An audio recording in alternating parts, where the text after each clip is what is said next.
A veces estudiamos con Óscar por juegos de ordenador, o nos hace esquemas y nosotros los rellenamos, o también primero estudiamos el tema y luego concretamente nos cuenta una historia sobre lo que pasó en aquel momento. Que a nosotros nuestro profesor nos descarga juegos de ordenador, de matemáticas y eso, para acabar los días de informática.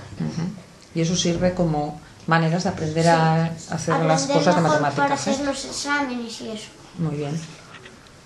Que a mí no me parece mala idea hacer los deberes en casa, porque así aprendes y podrás llegar a ser algo en la vida.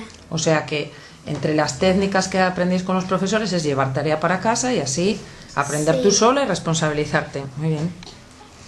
A veces no siempre se aprende de la misma forma, porque a veces aprendes con juegos y eso. Muy bien.